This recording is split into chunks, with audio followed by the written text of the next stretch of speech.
I'm honoured to perform the final duty of the United Kingdom as Chair in Office of the Commonwealth and hand over the baton to President Kagame and wish him every success as Chair of our unique association, encompassing 54 countries and a third of humanities.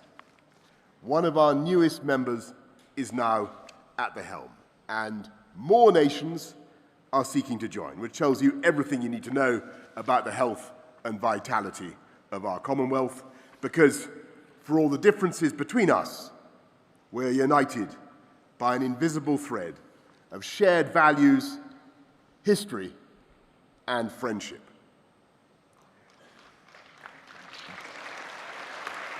The head of the Commonwealth.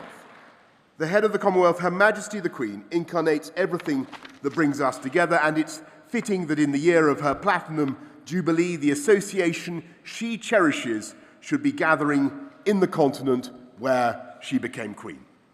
When the UK became your chair in office in 2018, the word COVID had not been invented. Many of us had no idea what a coronavirus was, and nobody could have known that the worst pandemic for a century would soon claim millions of lives. The British government put together the partnership between Oxford University and AstraZeneca that produced the world's most popular vaccine, and during our time as chair in office, the UK supported the delivery of more than 1.4 billion doses of COVID vaccines to Commonwealth countries. Thank you. The pandemic posed a common threat to all humanity, and the same is true of catastrophic climate change. No one understands this better than our Commonwealth friends in the Caribbean, the Pacific, and the Indian Ocean, who can see the incoming tide surging ever higher up their beaches, threatening to inundate their villages and towns, and in time, the entire landmass of some island states.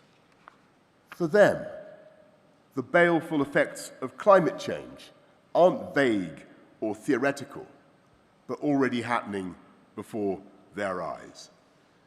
When we hosted COP26 in Glasgow last November, it was these fellow Commonwealth leaders who spoke with the greatest urgency and authority about the perils of quilting the earth with greenhouse gases. And we in the developed world have an obligation to help our friends to cope with a danger they had no hand in causing.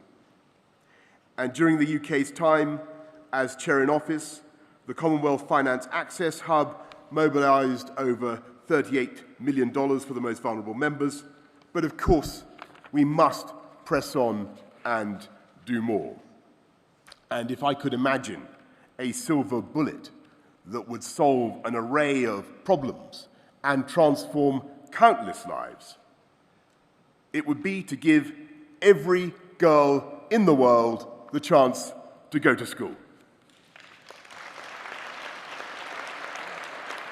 At the last CHOGM in London in 2018, the UK announced £212 million for the Girls' Education Challenge, and I'm delighted to say that this initiative is now at work in 11 Commonwealth countries, ensuring that girls are able to gain at least 12 years of quality education. We need to empower them to play their full part in the economy when they leave school, so the UK is funding the She Trades Commonwealth programme, which has already helped over 3,500 women-owned businesses to become more competitive and generate more than £32 million worth of sales. And if there is anyone who doubts the ability of the Commonwealth to speak with one voice, it was in June 2020 that the UK delivered the first ever joint statement by all 54 Commonwealth members before the Human Rights Council in Geneva, recalling, and I quote, "our proud history of acting to strengthen good governance and the rule of law. One of the greatest affronts to everything we stand for is Russia's invasion of Ukraine and Putin's blockade of the ports that would otherwise be shipping food to the world's poorest people. At this moment, nearly 25 million tons of corn and wheat is piled up in silos across Ukraine, held hostage by Russia. Britain supports the United Nations plan to get that food out, and we will invest over £370 million in global food security this year, including £130 million for the World Food Programme. We want to work alongside our Commonwealth friends to understand your needs, your priorities, and to deliver joint solutions to a crisis that Putin has deliberately engineered.